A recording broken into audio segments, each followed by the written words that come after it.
Ooh, it's going to be cold up there. Maybe not so much right off the time of kickoff, but let's go all the way to the state of Minnesota going on right now here, fresh. Minnesota is hosting the Wolverines from Ann Arbor. Right now, at time of record, the Wolverines are a 20.5-point favorite. Over-under is set at 47.5 points right now. This is the Saturday night game on NBC. The Wolverines 5-0 on the season, coming off a big win against Nebraska.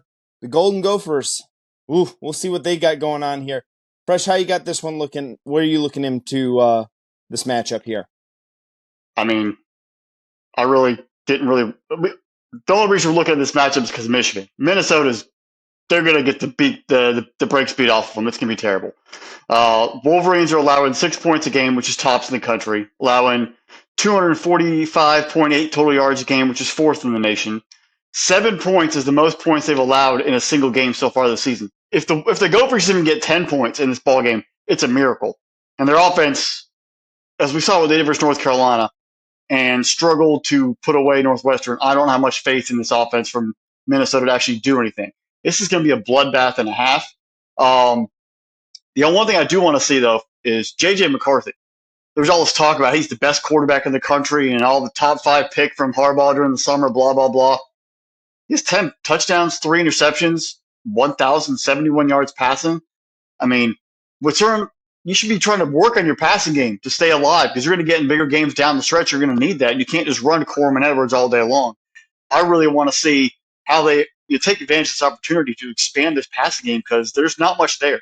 And we kind of saw in TCU, if you go back to that ballgame, they were kind of frazzled and they didn't really know what to do. Late in the ballgame it wasn't in their comfort zone of running the football and playing with a lead. They have to play from behind. It puts them in a tight spot. Now's the chance to use that opportunity to expand on your passing game, to develop your passing game, and to get more comfortable in the situations. From the passing perspective, Roman Wilson, 19 receptions, 8 touchdowns. That's fantastic, but you've only thrown for 11 as a team. You have one guy catching all your passes. Who are you going to go to if he gets shut down or gets to a lockdown corner? Where are you going to expand this offense out, Jim Harbaugh and staff? This is what you need to be working on, building out your offensive philosophy, building out your team. You can't be so old school. It's not the 90s anymore, not the 80s. You've got to branch out a little bit and be a little more consistent because you've been to the playoff twice. That's congratulations, great. And you've gotten handed to you both times because you don't have an offense that's dynamic and it's very easy to handle.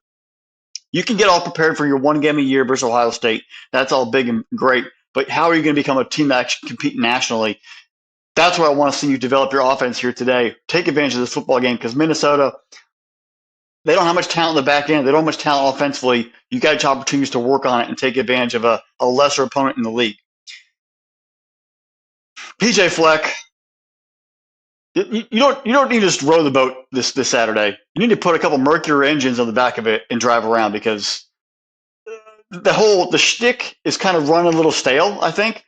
You had it, Muhammad Ibrahim back in the day. You had your quarterback Tanner Morgan. You wasted an opportunity. You had probably your best team ever in Minnesota, and you still couldn't make it to Indianapolis. Here you are again, trying to wade in mediocrity.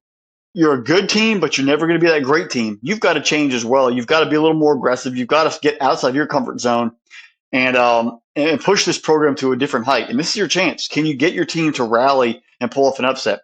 We've seen you chances before on a night game where you had Ohio State on the brakes for 3 quarters and then they kind of pulled away.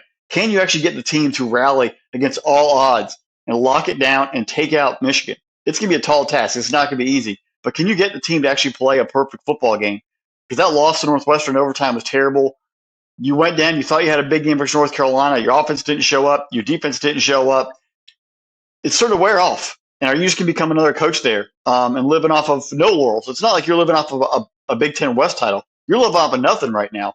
You're living off of your Western Michigan 5-7 years ago. This is a big point right now where you've got to find a way to get some of these W's and turn the tide of your program and turn the tide of your legacy at Minnesota. We've given you praise for being a good coach, but when are you going to actually be that great coach? And this might be a chance at least to show you're competitive in this football game. Or things can get really sour real quick because people are going to start expecting winners there up in Minneapolis. Wolverines are favored by 20.5. I think they cover this easily. I don't see it being a problem, even if they're going to run the ball all over the place with Corum and Edwards and company. I think they take care of business. The 47.5 is going to be tough because it's going to require Minnesota to score. I don't see them getting 10 points. I don't see Michigan truly putting up a ton without Minnesota adding in a little bit. So I'm going to say they hit the under on the over-under, but Michigan covers handily. Fresh, for the Wolverines, Blake Corum's been in absolute beast mode here already on the season. 9 touchdowns, averaging 5.7 yards a game. Does Minnesota have an answer for him? Are they able to even stop him? And that's been the great thing about for the Wolverines about the emergence of Roman Wilson. And I say emergence because he is truly becoming like that next great stud wide receiver for the Wolverines. He was a good wide receiver in years past, and now all of a sudden he's taking like that next jump up is in his senior year. Kid's got 19 catches on the year, 326 and 8 touchdowns. He's had a huge impact on McCarthy here as well.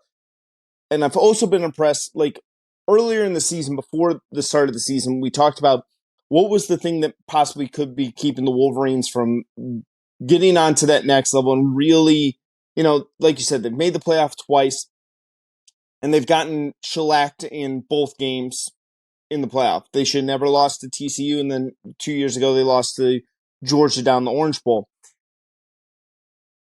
It was the defense. We were thinking about whether or not this defense was going to be able to really be as attacking as they have been in years previous. Gone are the days of Aiden Hutchinson. Michigan's got 13 sacks on the season. McCarthy's completing 79% of his passes.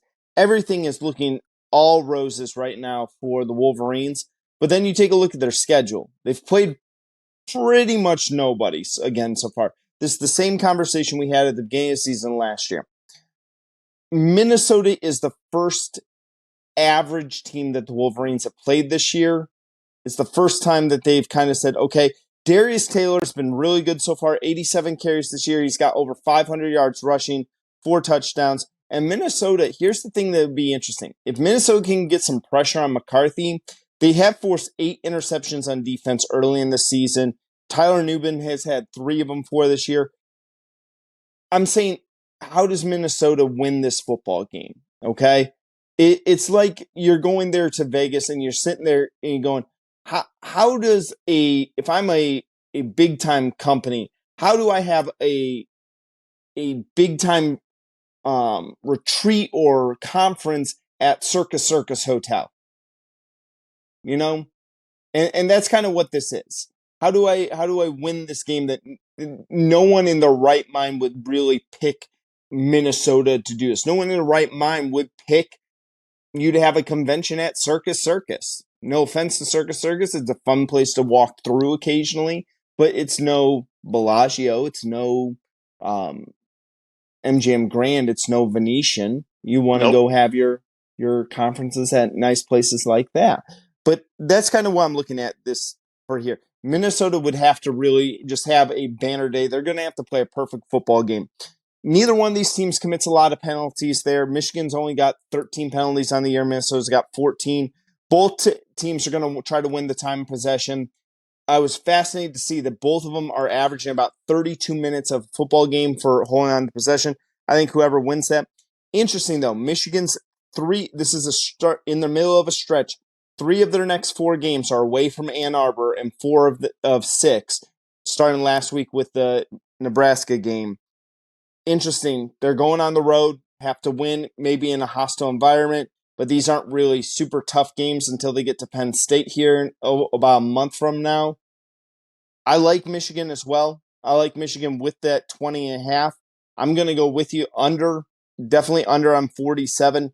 I don't think Minnesota's got it in them to score at that level, but that 20.5, I'm a little nervous on that, a little bit, because it's a lot of points, but we'll see what goes on here.